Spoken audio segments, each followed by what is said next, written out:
바느질하는 사람이 감히 우리 집안을 넘봐요? 그 말이 떨어진 순간 방 안의 공기가 얼어붙었습니다. 숟가락이 접시에 닿던 소리조차 멈췄고 누구 하나 쉽게 숨도 쉬지 못했습니다. 하지만 그 자리에서 가장 먼저 반응한 건 말이 아니라 한 여자의 손이었습니다. 무릎 위에 가지런히 올려져 있던 손, 굳은 살과 바늘 자국으로 얼룩진 거칠고 갈라진 손끝이 아주 미세하게 떨리고 있었습니다. 그 손의 주인 강정래, 62. 그리고 그 손을 바라보던 딸 윤서아의 눈빛이 서서히 식어갔습니다. 그날은 결혼을 앞둔 두 집안이 처음으로 마주 앉은 자리였습니다. 하지만 시작된 지 채 10분도 되지 않아 이미 끝을 향해 달려가고 있었습니다. 시간을 조금 거슬러 올라가면 서울 종로의 한 골목 끝에 작은 한옥 공방이 있습니다. 간판도 없습니다. 그저 나무 대문 하나 그리고 바람에 흔들리는 낡은 풍경 소리뿐. 그 안에서 강정래는 매일 아침 같은 자세로 하루를 시작합니다. 돋보기를 코끝에 걸치고 낡은 나무 상자에서 바늘 하나를 꺼내 천 위에 조용히 첫 땀을 놓습니다. 한 땀, 그리고 또 한 땀. 그녀의 손은 빠르지 않습니다. 하지만 한치의 흔들림도 없습니다. 이 골목 사람들은 다 알고 있습니다. 저 집은 그냥 한복집이 아니야. 하지만 아무도 정확히는 모릅니다. 왜 이 작은 공방에 멀리서 일부러 찾아오는 사람들이 있는지, 왜 어떤 날은 검은 세단이 골목 입구에 조용히 서 있다가 누군가를 태우고 가는지, 그리고 왜 강정래라는 여자가 그 모든 걸 아무렇지 않게 넘기는지. 엄마, 나왔어. 문이 열리며 서아가 들어왔습니다. 깔끔한 정장 차림, 단정한 머리. 누가 봐도 대기업에 다니는 직장인입니다. 왔어? 정래는 고개만 살짝 들었다가 다시 바늘을 움직였습니다. 오늘도 일했어? 응, 오늘도 했지. 엄마는? 나야 뭐 늘 하던 거지. 짧은 대화였지만 두 사람 사이엔 설명이 필요 없는 시간이 흐르고 있었습니다. 서아는 공방 한쪽에 쌓인 천들을 정리하다가 벽에 걸린 액자 하나를 발견했습니다. 먼지가 수북이 쌓여 있었고 글씨는 잘 보이지 않았습니다. 엄마, 이거 뭐야? 정래의 손이 잠깐 멈췄습니다. 옛날 거야. 그냥 둬. 평소라면 뭐든 다 설명해 주던 엄마였습니다. 그런데 그날따라 그 액자에 대해서는 더 이상 말을 꺼내지 않았습니다. 서아는 이상하다고 느꼈지만 더 묻지 않았습니다. 며칠 뒤 서아는 남자친구 박지훈에게서 전화를 받습니다. 목소리가 평소와 달랐습니다. 서아야, 우리 얘기 좀 해야 할 것 같아. 뭔데? 우리 엄마가 결혼 얘기 듣고 좀 걱정하시는 것 같아서. 서아의 표정이 굳었습니다. 무슨 걱정? 그게 집안 같은 거 있잖아. 장모님이 혼자 일하시고. 말을 돌리고 있었지만 의미는 분명했습니다. 서아는 한동안 아무 말도 하지 않았습니다. 그리고 조용히 물었습니다. 그래서 너는? 나는 아니야. 절대 아니야. 나 진짜 장모님 존경해. 그럼 됐어. 서아는 전화를 끊었습니다. 하지만 그날 밤 한 가지 결심이 마음속에 내려앉았습니다. 상견례에서 한마디라도 하면 끝이다. 그리고 상견례 당일 북촌의 고급 한옥 한정식집, 정갈한 음식, 조용한 방, 고급스러운 분위기. 하지만 그 모든 건 단 한마디로 무너졌습니다. 바느질하는 사람이 감히 우리 집안을 넘봐요? 말을 한 사람은 지훈의 어머니 이명숙. 그녀는 웃고 있었지만 눈은 웃고 있지 않았습니다. 정래는 아무 말도 하지 않았습니다. 그저 고개를 숙인 채 두 손을 무릎 위에 올려놓고 있었습니다. 손끝이 떨리고 있었습니다. 서아는 그 손을 보았습니다.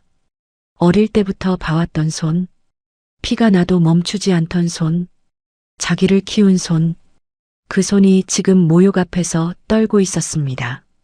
서아의 숨이 거칠어졌습니다. 하지만 그 순간 문 밖에서 노크 소리가 들렸습니다.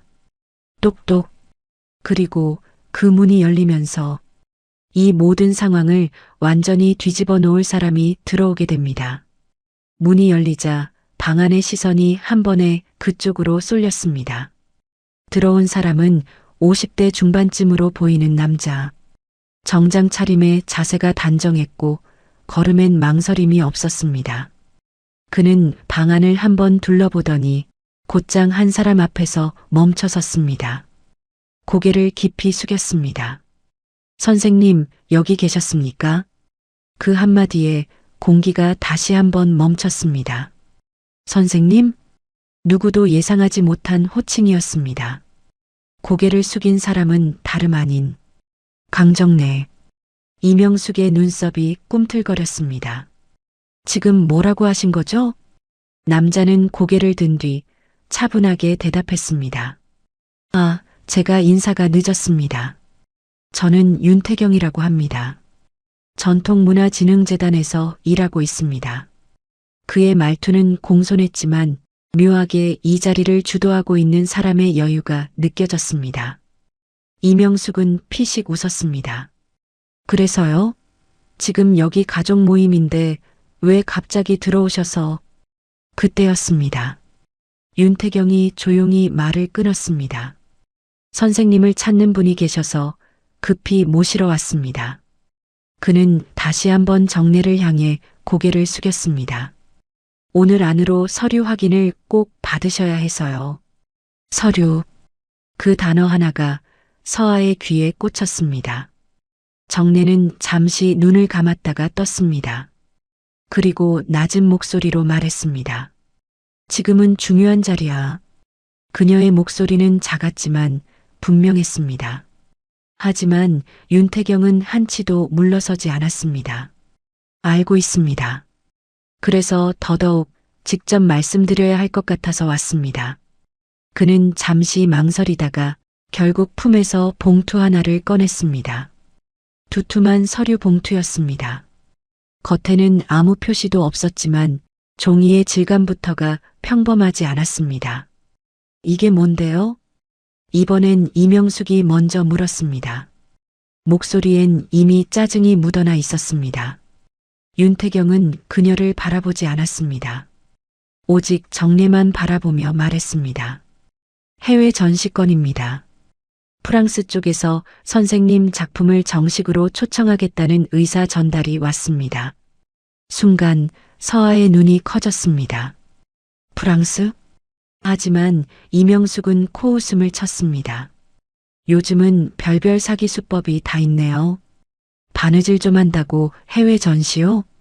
그 말이 끝나기도 전에 윤태경의 시선이 처음으로 이명숙에게 향했습니다. 그리고 아주 짧게 말했습니다. 선생님 작품은 이미 3번 해외에 나갔습니다. 방안이 조용해졌습니다. 이명숙의 표정이 굳었습니다. 뭐라고요?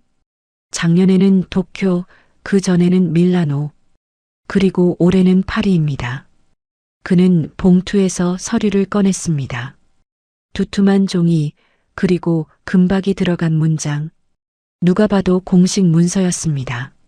서아는 숨을 삼켰습니다. 엄마가 이런 걸? 머릿속이 빠르게 돌아가기 시작했습니다. 어릴 때 기억들이 하나씩 떠올랐습니다.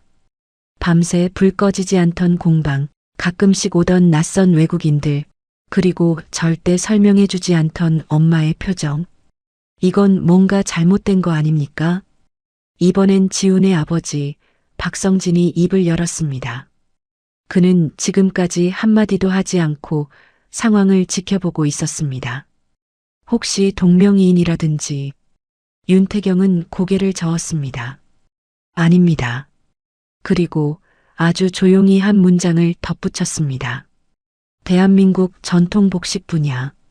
국가지정수의 명장 강정래 선생님 맞습니다. 그 순간 서아의 심장이 세게 내려앉았습니다. 명장? 단어 하나가 모든 걸 뒤흔들고 있었습니다. 이명숙이 웃었습니다. 하지만 그 웃음은 아까와 달랐습니다. 조금 흔들리고 있었습니다. 명장? 그런 게 있다고 해서 그게 뭐 대단하다고. 그때였습니다. 정례가 처음으로 고개를 들었습니다. 그리고 아주 담담하게 말했습니다. 그만해요. 짧은 말이었지만 그 안에는 이상하게도 지금까지와는 전혀 다른 무게가 담겨 있었습니다. 정례는 천천히 자리에서 일어났습니다. 그리고 윤태경이 들고 있던 서류를 바라보았습니다. 손을 뻗으려다가 잠깐 멈췄습니다. 그 손, 여전히 떨리고 있었습니다. 하지만 아까와는 달랐습니다.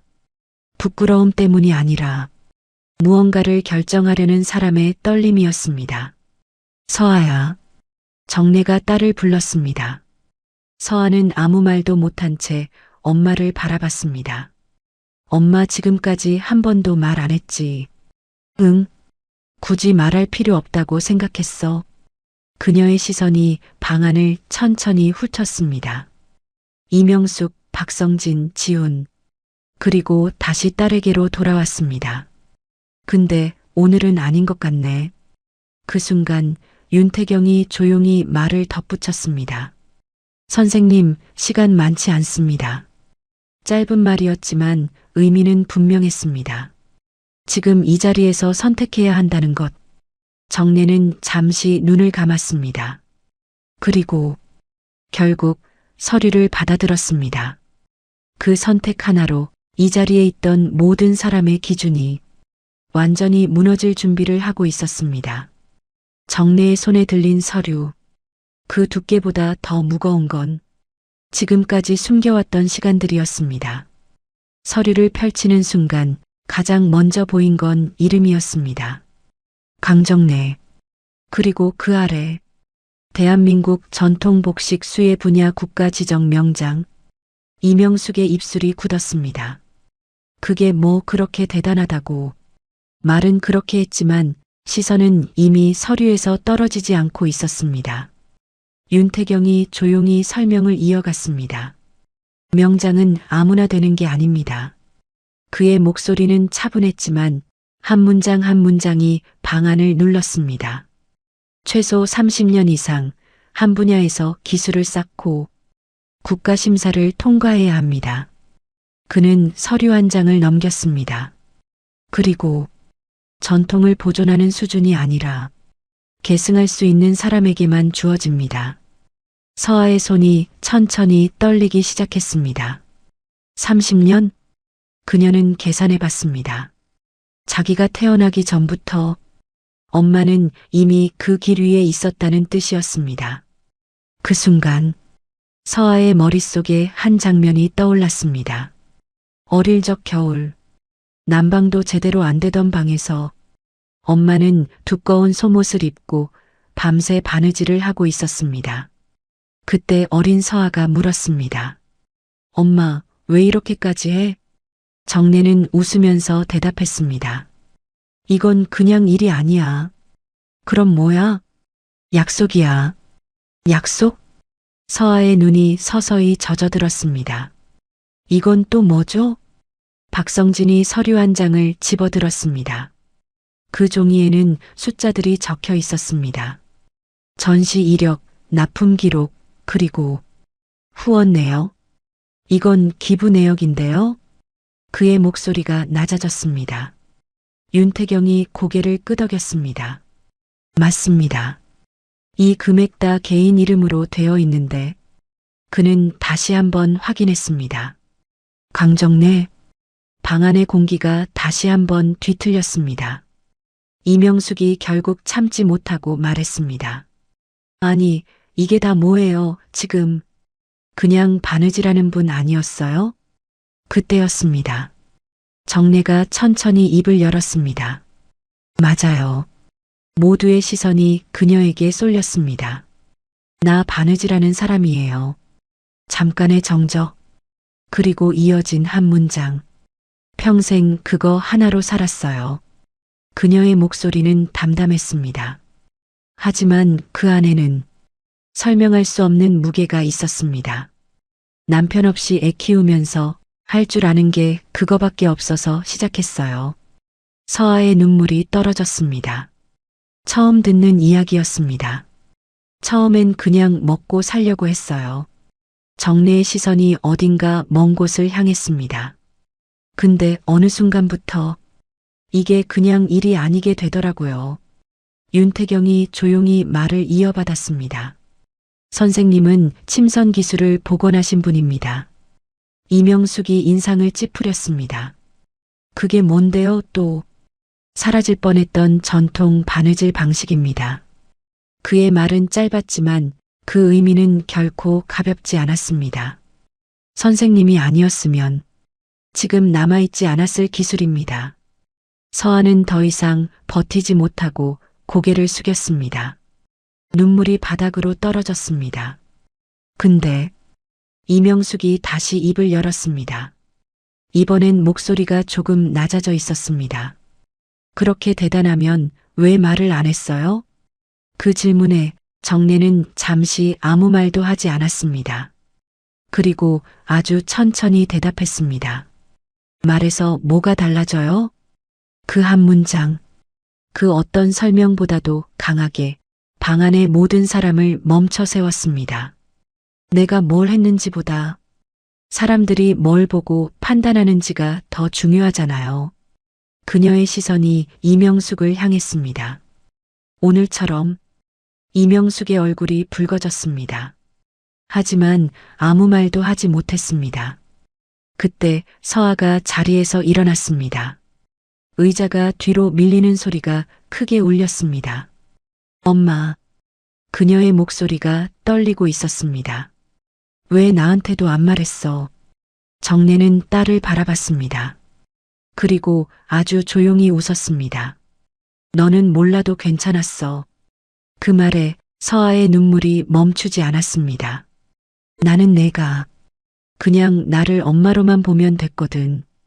그 순간 이 자리에 있던 모든 사람들이 같은 걸 느끼고 있었습니다. 이건 단순한 직업 이야기가 아니었습니다. 이건 한 사람의 삶 전체였습니다. 그리고 그 삶을 방금 전까지 아무렇지 않게 깎아내렸다는 사실이 조용히 그러나 깊게 모두를 짓누르고 있었습니다. 그때 윤태경이 마지막으로 한마디를 덧붙였습니다. 참고로 모두의 시선이 다시 그에게 향했습니다.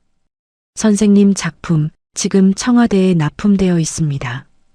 그 한 문장은 이 자리에 남아있던 마지막 의심까지 완전히 무너뜨리기에 충분했습니다. 청와대 납품이요? 지훈의 목소리가 처음으로 흔들렸습니다. 지금까지 상황을 애써 붙잡고 있던 마지막 끈이 그 한마디로 끊어진 느낌이었습니다. 방 안은 완전히 조용해졌습니다. 이명숙은 더 이상 웃지 않았습니다. 아까까지의 여유, 비웃음, 확신, 그 모든 게 사라진 얼굴이었습니다. 그럼 지금까지 그녀가 겨우 입을 열었습니다. 우리가 잘못 알았다는 건가요? 정래는 대답하지 않았습니다. 대신 조용히 서류를 다시 봉투에 넣었습니다. 그리고 그 봉투를 윤태경에게 다시 건넸습니다. 이건 나중에 할게요. 윤태경의 표정이 아주 미세하게 흔들렸습니다. 선생님, 지금 결정하셔야. 알아요. 정래의 말이 그를 멈추게 했습니다. 근데 지금은 더 중요한 게 있어서 그녀의 시선이 천천히 딸 서아에게로 향했습니다. 서아야. 서아는 눈물을 닦지도 못한 채 엄마를 바라봤습니다. 너 괜찮아? 그 질문은 너무 단순했지만 서아의 가슴을 무너뜨리기엔 충분했습니다. 엄마가 이런 소리 듣는 거 괜찮아? 서아의 입술이 떨렸습니다. 말을 하려 했지만 목이 막혀 나오지 않았습니다. 그 순간 지훈이 자리에서 일어났습니다. 서아야, 잠깐만. 그는 다급하게 말을 꺼냈습니다. 이건 오해야. 우리 엄마도 지금 당황해서 그런 거고. 오빠. 서아의 한마디에 지훈이 멈췄습니다. 서아는 천천히 고개를 들었습니다. 눈은 여전히 젖어 있었지만 그 안에는 아까와는 전혀 다른 감정이 담겨 있었습니다. 아까 뭐라고 했어? 지훈이 아무 말도 하지 못했습니다. 우리 엄마 뭐라고 했어? 방 안의 공기가 다시 얼어붙었습니다. 이명숙이 끼어들었습니다. 아니, 그건 어머님. 서아가 처음으로 존댓말을 또렷하게 꺼냈습니다.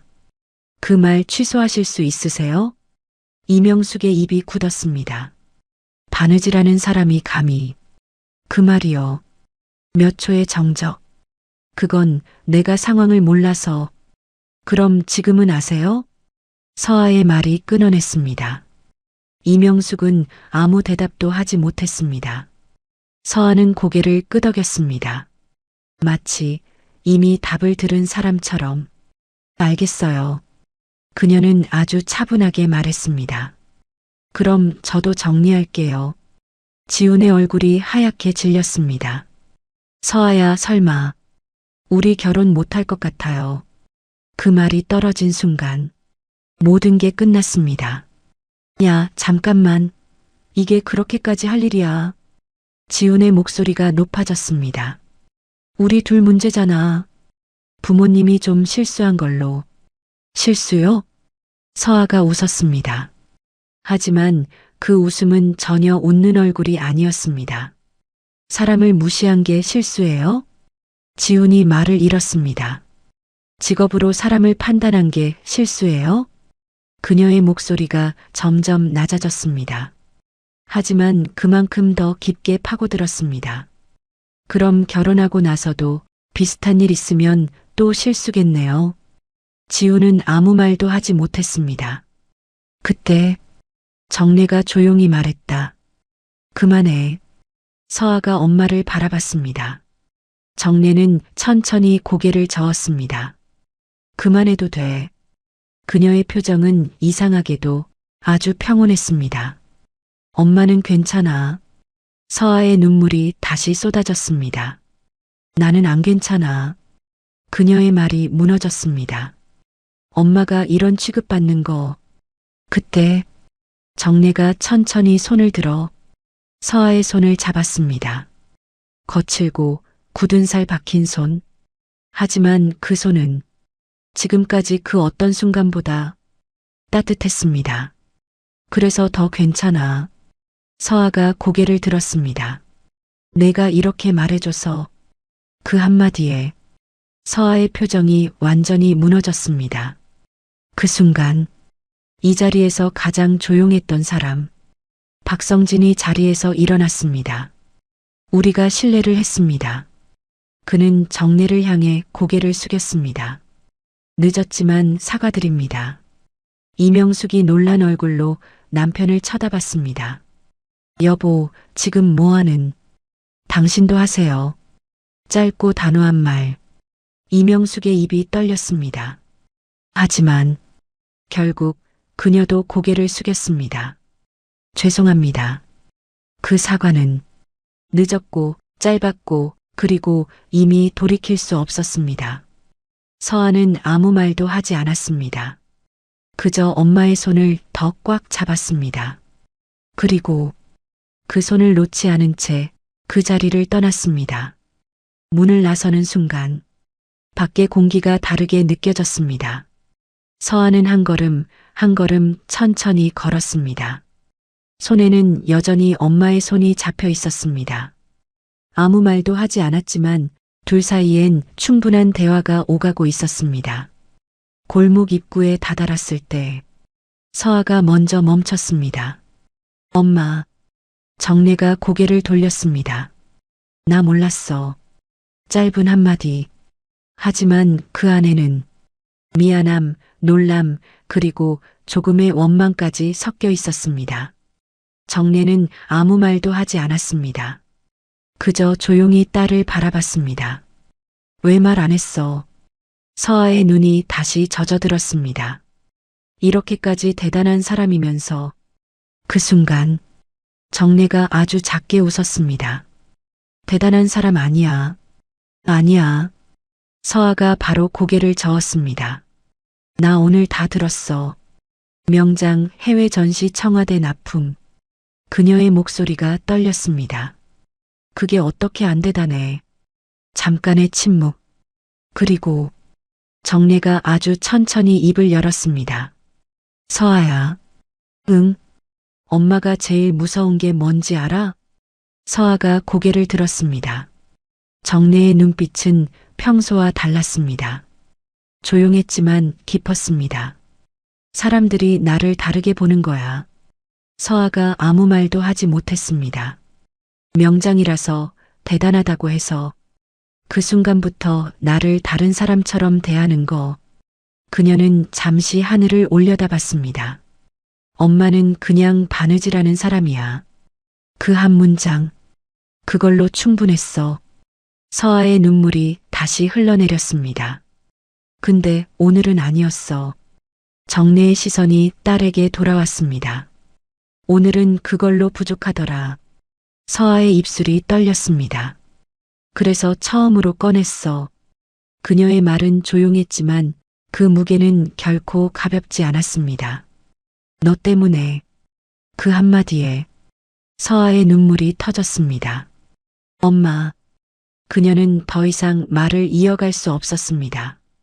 정래는 그런 딸을 가만히 안아주었습니다. 잘했어. 작은 목소리. 엄마 지켜줘서. 그 말에 서아는 어린아이처럼 울었습니다.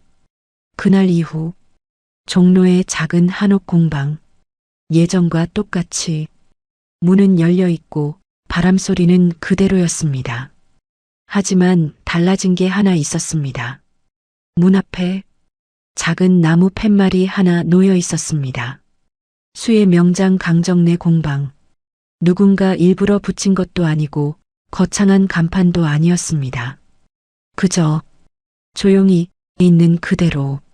엄마, 손님 왔어. 서아의 목소리가 공방 안에 울렸습니다. 정래는 여전히 같은 자리에서 바늘을 들고 있었습니다. 누군데? 예약 안 한 분인데. 외국에서 왔다고 하시네. 정래가 고개를 들었습니다. 문 앞에는 낯선 외국인 한 명이 서 있었습니다. 그는 서툰 한국말로 말했습니다. 혹시 강정래 선생님 맞습니까? 정래는 잠시 그를 바라보다가 조용히 고개를 끄덕였습니다. 그러자 그 남자는 갑자기 허리를 깊이 숙였습니다. 만나서 영광입니다. 그 모습에 서아의 시선이 엄마에게로 향했습니다. 정래는 아무렇지 않은 얼굴로 말했습니다.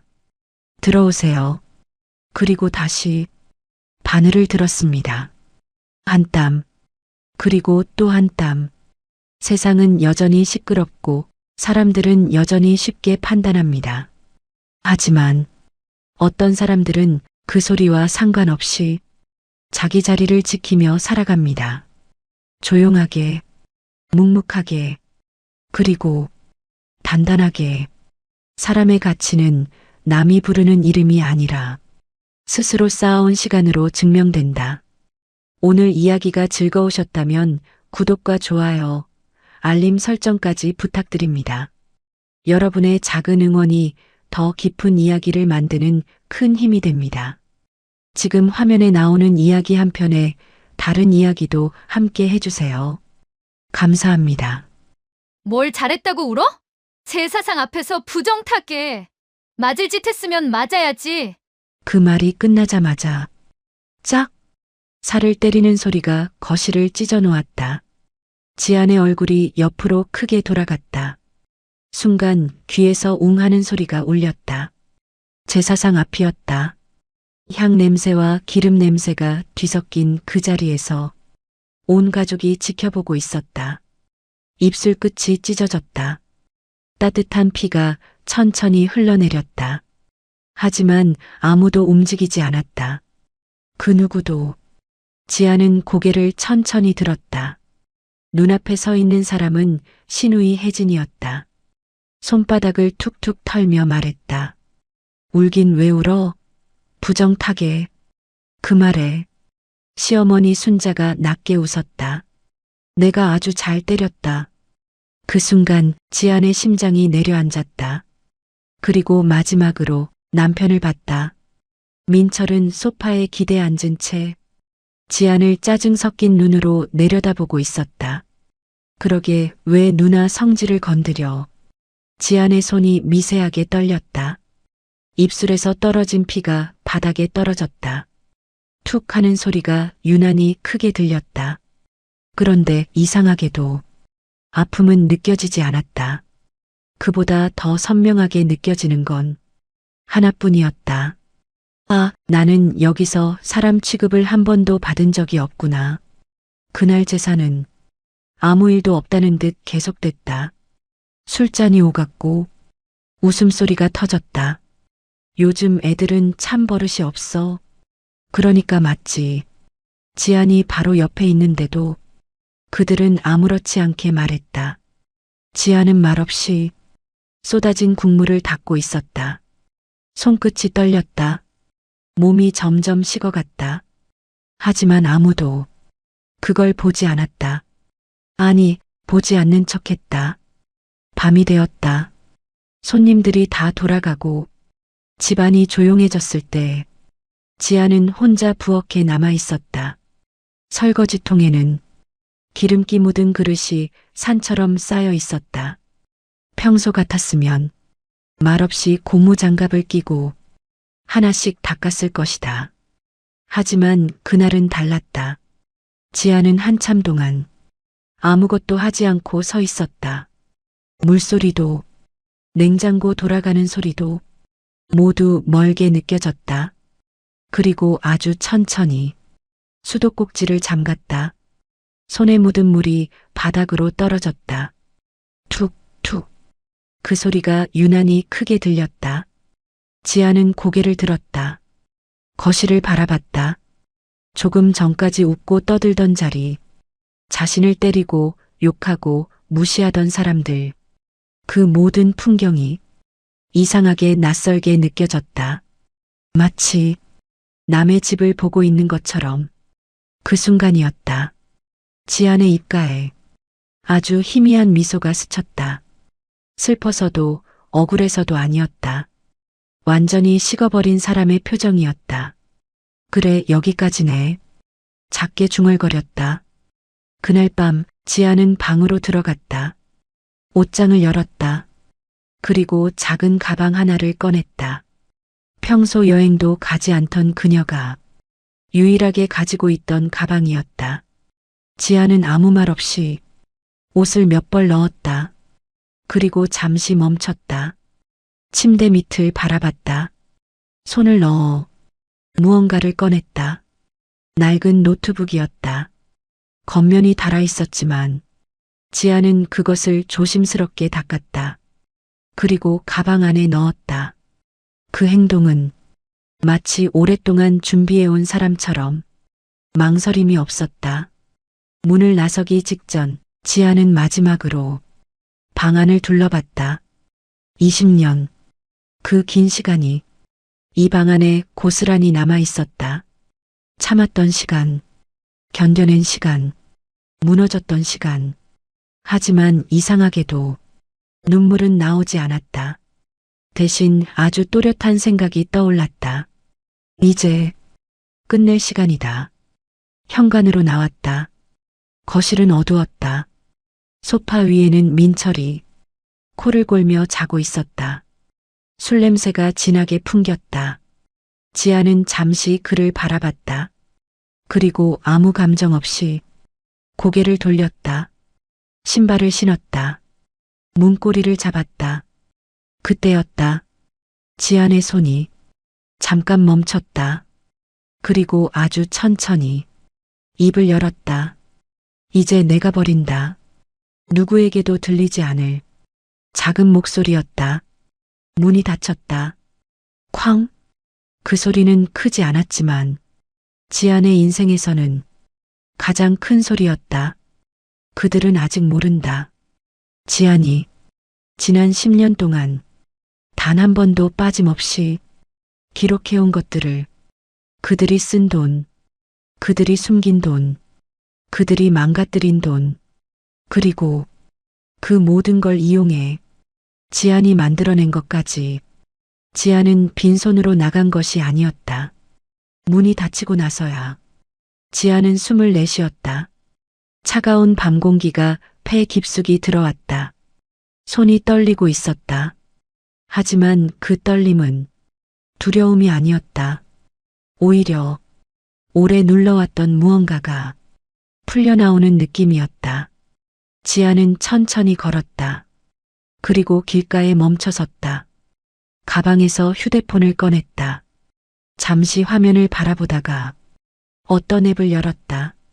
숫자가 떴다. 잔액.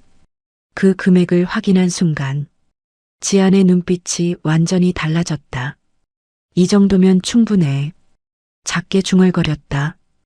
그 돈은 단순한 저축이 아니었다. 20년 동안 그 집에서 버텨온 시간의 값이었다. 그리고 그들이 절대 눈치채지 못했던 지안의 진짜 준비였다. 처음 시작은 사소했다. 결혼 후 몇 년이 지나고 나서였다. 민철의 소비가 이상하다는 걸 느끼기 시작했다. 이 돈이 왜 이렇게 빨리 없어지지? 그때 지안은 예전 습관대로 계산을 하기 시작했다. 은행원 시절 몸에 밴 버릇이었다. 지출을 하나씩 따져봤다. 생활비, 카드가, 현금 흐름, 그리고 얼마 지나지 않아 알게 됐다. 남편이 돈을 숨기고 있다는 걸. 처음에는 충격이었다. 하지만 그 다음 감정은 이상하게도 차분함이었다. 지안은 아무 말도 하지 않았다. 대신 기록을 시작했다. 날짜별 지출, 카드 사용 내역, 현금 인출 시점, 그리고 사용처 추정. 엑셀 파일 하나가 점점 채워져 갔다. 그러던 어느 날 시누이 혜진이 집에 들어왔다. 이혼 후였다. 그리고 그날부터 지안의 기록은 더 빨라졌다. 카드 좀 써도 되지. 어차피 가족인데 뭐 어때? 혜진은 아무렇지 않게 말했다. 지안은 고개를 끄덕였다. 그리고 그날 밤 노트북을 켰다. 혜진 카드 사용 내역, 고가 쇼핑, 사치 소비, 모든 게 숫자로 정리됐다. 그때였다. 지안의 머릿속에서 하나의 생각이 완성됐다. 이 집은 이미 무너지고 있다. 단지 아직 모를 뿐이다.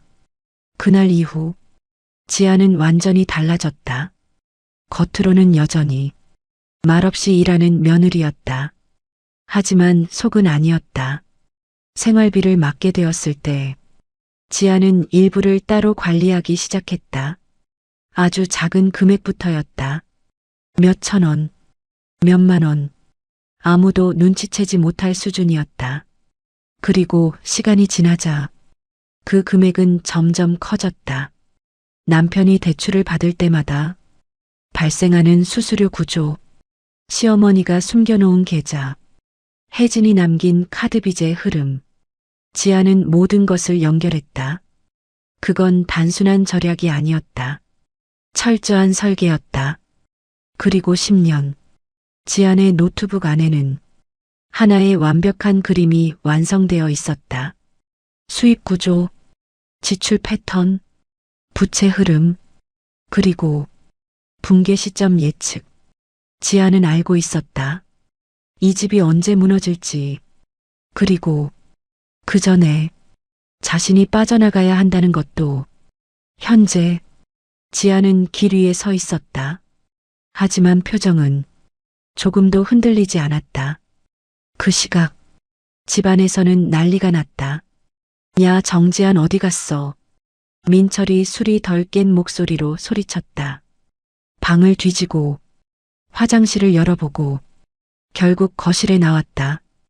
테이블 위에 봉투 하나가 놓여 있었다. 이게 뭐야? 민철이 봉투를 집어들었다. 그리고 열었다. 종이 한 장. 이혼 서류였다. 미친 거 아니야. 민철의 목소리가 커졌다. 시어머니 순자가 방에서 나왔다. 무슨 소리야? 민철이 서류를 흔들었다. 엄마 이거 봐. 순자의 얼굴이 굳었다. 이게 뭐야 이게. 그때였다. 봉투 안에서 또 다른 종이가 떨어졌다. 민철이 집어들었다. 그 순간 표정이 바뀌었다. 이건 또 뭐야? 그 종이는 단순한 메모가 아니었다. 계좌 흐름 정리표, 날짜, 금액, 사용처, 그리고 설명. 민철의 손이 떨렸다. 이거 누가 한 거야? 순자가 소리쳤다. 설마 그년이야. 민철은 말을 못했다. 왜냐하면 그 종이에는 너무 정확한 내용이 적혀 있었기 때문이다. 자신이 숨겼던 돈, 도박으로 날린 금액, 그리고 누구에게도 말하지 않았던 비밀 계좌까지 모두 적혀 있었다. 이게 말이 돼. 민철이 중얼거렸다. 그리고 마지막 장. 짧은 문장이 있었다. 지안의 글씨였다. 당신들이 나를 어떻게 썼는지 이제 숫자로 돌려드릴게요. 그 순간 민철의 등골이 서늘해졌다. 그들은 아직 몰랐다. 이게 시작이라는 걸. 지안은 멈추지 않았다. 밤거리를 지나 택시를 잡았다. 어디로 가세요? 잠시 망설이던 지안은 조용히 말했다. 여기요. 휴대폰 화면을 보여줬다. 작은 오피스텔 주소였다. 문을 열고 들어갔을 때 공기는 비어 있었지만 이미 준비된 공간이었다. 작은 주방, 깔끔하게 정리된 조리대, 그리고 벽 한쪽에 쌓여 있는 박스들. 지안은 불을 켰다. 환한 불빛이 공간을 채웠다. 그리고 천천히 숨을 들이켰다. 이제 시작이야. 다음 날 새벽, 지안은 바로 움직였다. 재료를 손질하고 불을 올리고 칼을 잡았다. 손놀림에는 망설임이 없었다. 20년 동안 수백 번, 수천 번 반복했던 동작이었다. 하지만 이번에는 달랐다. 누군가의 집안일이 아니라 자신의 일이었다. 반찬 하나하나가 완성될 때마다 지안의 눈빛이 달라졌다. 그리고 몇 시간 뒤 첫 번째 사진을 찍었다. 정갈하게 담긴 반찬들, 그리고 짧은 글. 집밥처럼 정직하게 만듭니다. 업로드 버튼을 눌렀다. 처음에는 아무 반응이 없었다. 조회수 3, 좋아요 1. 하지만 지안은 조급해하지 않았다. 이미 알고 있었다. 시간이 필요하다는 걸. 그날 밤 주문이 하나 들어왔다. 지안은 화면을 한참 바라봤다. 주문 1건. 입꼬리가 아주 조금 올라갔다. 그 작은 숫자가 시작이었다. 며칠 후 주문은 3건, 그리고 일주일 뒤 10건이 됐다. 지안은 혼자서 모든 걸 처리했다. 조리, 포장, 배송, 잠을 줄였고 쉬는 시간은 없었다. 하지만 이상하게도 힘들지 않았다. 그때였다. 리뷰 하나가 올라왔다. 이 집 반찬 진짜 다르네요. 엄마 생각나요. 지안의 손이 멈췄다. 그 짧은 문장이 가슴 깊이 들어왔다. 그리고 그날 이후 주문이 늘어나기 시작했다. 입소문이었다. 한 달 후 지안은 더 이상 혼자 감당할 수 없게 됐다. 그리고 결정을 내렸다. 확장하자. 그날 밤 노트북을 열었다. 엑셀 파일, 사업 계획서, 수익 구조, 이미 10년 전에 만들어둔 것들이었다. 지안은 숫자를 수정했다. 현실에 맞게 속도를 조절했다. 그리고 다음 단계로 넘어갔다. 그 시각 시댁에서는 문제가 터지고 있었다. 이게 뭐야 이거. 민철이 소리를 질렀다. 은행에서 온 문자였다. 연체 알림. 말도 안 돼. 급하게 계좌를 확인했다. 잔액이 거의 없었다. 이상하다. 분명 돈 있었는데. 그때 혜진이 다가왔다. 오빠 나 카드 막혔어. 뭐? 결제가 안 돼. 민철의 얼굴이 굳었다. 너 또 뭐 쓴 거야? 나 안 썼어. 하지만 이미 늦었다. 며칠 뒤 전화가 걸려왔다. 고객님 대출 상황 관련해서 안내드립니다. 민철은 말을 잇지 못했다. 그때 떠올랐다. 지안이 남긴 서류. 그 안에 있던 숫자들. 설마 등골이 서늘해졌다. 같은 시각 지안은 포장을 하고 있었다. 손은 빠르게 움직였지만 표정은 차분했다. 휴대폰이 울렸다. 모르는 번호였다. 잠시 바라보다가 받았다. 정지한 씨 맞으시죠? 익숙한 목소리였다. 민철이었다. 지아는 잠시 아무 말도 하지 않았다. 그리고 천천히 입을 열었다. 할 말 있어. 민철의 목소리가 다급했다. 지금 상황이 이상해. 돈이 없어. 지아는 조용히 들었다. 그리고 아주 짧게 말했다. 알아. 뭐? 곧 더 없어질 거야. 순간 정적이 흘렀다. 민철의 숨소리가 거칠어졌다. 너 지금 장난하냐? 지안의 눈빛이 차갑게 식었다. 이제 시작이야. 그리고 전화를 끊었다. 손이 멈추지 않았다. 계속해서 포장을 이어갔다. 지아는 이미 알고 있었다. 무너지는 건 순식간이라는 걸. 그리고 그 시작을 자신이 만들었다는 것도. 무너지는 건 예고 없이 시작되지만 한번 시작되면 멈추지 않는다. 민철은 잠을 이루지 못했다. 핸드폰을 붙잡고 계좌를 계속 새로 고침했다. 바뀌는 건 없었다. 잔액은 그대로였다. 아니, 정확히 말하면 이미 바닥이었다. 이게 말이 돼. 민철의 입에서 같은 말이 계속 반복됐다. 그 옆에서 혜진이 신경질적으로 말했다. 오빠 나 진짜 급해. 카드 안 되면 나 큰일 나. 지금 그게 문제야. 민철이 소리를 질렀다. 그럼 뭐가 문제인데? 순간 두 사람의 시선이 마주쳤다. 둘 다 알고 있었다. 문제가 하나가 아니라는 걸. 며칠 사이 독촉 전화가 쏟아졌다. 고객님 연체가 확인되었습니다. 상환 계획 있으십니까? 이번 주 내로 처리 안 되시면. 민철은 전화를 꺼버렸다. 하지만 소리는 멈추지 않았다.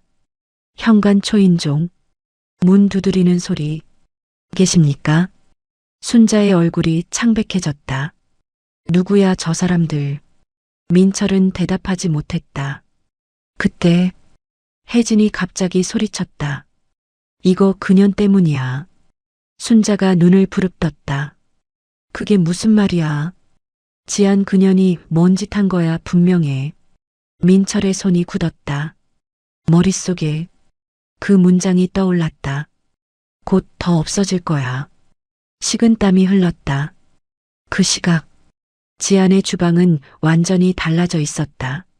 사람이 늘었다. 작업대가 늘었다. 박스가 쌓여 있었다. 사장님 이거 어디 놓을까요? 지안은 짧게 말했다. 거기 오른쪽 냉장고 앞에요. 목소리는 차분했다. 하지만 속도는 달랐다. 주문량이 폭발적으로 늘어나고 있었다. 하루 10건이던 주문이 50건을 넘었고 이제는 100건을 향해 가고 있었다. 지아는 멈추지 않았다. 이건 오늘 발송. 이건 내일 준비. 머릿속은 완벽하게 정리되어 있었다. 그때 직원이 조심스럽게 말했다. 사장님 근데 이거 왜요? 이 계좌로 입금된 금액이 좀 이상해서요. 지안의 손이 잠깐 멈췄다. 종이를 받아들었다. 그리고 숫자를 확인했다. 입금자 이름 민철. 지안의 눈빛이 아주 미세하게 변했다. 금액은 크지 않았다. 하지만 의미는 컸다. 지안은 잠시 생각했다. 그리고 조용히 말했다. 반송 처리해요. 직원이 놀란 얼굴로 물었다. 전부요. 네, 전부요. 단호했다. 그날 저녁 민철은 다시 전화를 걸었다. 이번에는 받지 않을 줄 알았다. 하지만 지안은 받았다. 돈 보냈어. 민철의 목소리는 이미 무너져 있었다. 일단 그거라도 써. 지안은 잠시 아무 말도 하지 않았다. 그리고 말했다. 돌려보냈어. 뭐? 안 받아. 순간 민철의 숨이 막힌 듯 멈췄다. 지안아, 지금 장난할 때 아니야. 지안의 목소리는 놀라울 정도로 차분했다. 장난 아니야. 그럼 왜 그래? 짧은 침묵. 그리고 지안이 입을 열었다. 그 돈. 민철이 숨을 죽였다. 원래 내 돈이야. 순간 시간이 멈춘 것 같았다. 뭐라고? 지안은 천천히 말했다. 생활비로 준 돈. 내가 관리한 돈. 내가 모르고 지나간 돈. 한 글자 한 글자 또렷했다. 다 내가 만든 거야. 민철의 손에서 핸드폰이 미끄러질 뻔했다. 말도 안 돼. 10년이야, 민철아. 그 말 한마디에 모든 게 무너졌다. 10년. 그 긴 시간 동안 지안이 무엇을 했는지 이제야 이해되기 시작했다. 너 설마. 지안은 마지막으로 말했다. 이제 계산 끝났어. 그리고 전화를 끊었다. 그날 밤 민철은 주저앉았다. 모든 퍼즐이 맞춰지고 있었다. 돈이 사라진 이유, 계좌가 비어있는 이유, 그리고 지안이 떠난 이유. 단순한 이혼이 아니었다. 정리였다. 완벽하게 계산된. 그 시각 지안은 창밖을 바라보고 있었다. 도시의 불빛이 멀리서 반짝였다. 그녀의 얼굴에는 어떤 감정도 없었다. 단 하나, 확신만 있었다. 이제 끝이 아니라 진짜 시작이라는 확신. 무너지는 데는 시간이 걸리지 않았다. 일주일 뒤 민철의 가게는 문을 닫았다. 사장님, 오늘까지 정리하셔야 합니다. 건물 관리인의 말은 짧았다. 민철은 아무 말도 하지 못했다. 텅 빈 가게 안, 정리되지 않은 물건들, 꺼진 불빛. 그 자리에서 한 발짝도 움직이지 못했다. 그동안 자신이 쌓아왔던 것들이 사실은 아무것도 아니었다는 걸 이제야 알았다. 그날 밤 집으로 돌아갔을 때 더 이상 예전의 집이 아니었다. 혜진은 짐을 싸고 있었다. 나 나갈 거야. 어디가? 여기 더 있으면 같이 망해. 민철의 얼굴이 굳었다. 지금 그 말이 나와. 혜진은 비웃듯 말했다. 오빠나 정신 차려. 그리고 그대로 문을 나갔다. 쾅! 그 소리가 이 집의 마지막 같았다. 며칠 후 순자가 쓰러졌다. 아침에 발견됐을 때 이미 의식이 없었다. 병원, 하얀 벽, 차가운 공기, 스트레스성 뇌졸중입니다. 의사의 말은 담담했다. 민철은 아무 말도 할 수 없었다. 모든 것이 너무 빠르게 무너지고 있었다. 그리고 그때 생각났다. 지안, 마지막 희망처럼 그 이름이 떠올랐다. 민철은 바로 움직였다. 수소문 끝에 지안의 가게를 찾아냈다. 문 앞에 섰을 때 잠시 망설였다.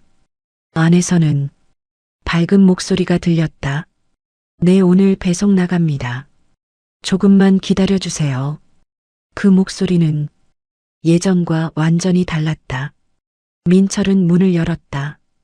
그리고 그 순간 멈춰섰다. 완전히 다른 세상이었다. 사람들이 분주하게 움직이고 있었고 공간은 활기로 가득 차 있었다. 그리고 그 중심에 지안이 있었다. 깨끗한 앞치마를 두르고 차분하게 지시를 내리고 있었다. 민철은 한 발짝 다가갔다.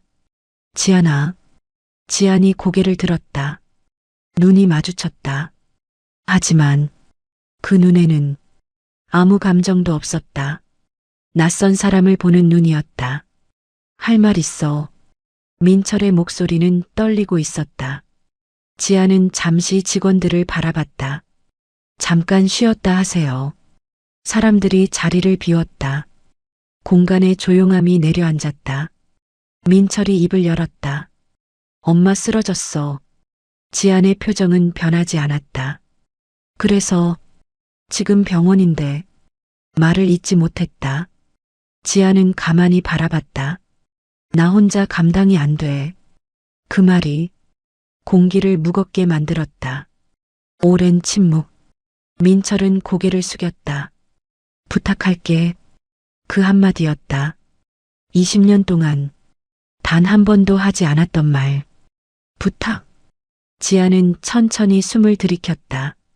그리고 입을 열었다. 민철아. 그 이름을 부르는 순간 민철의 눈이 흔들렸다.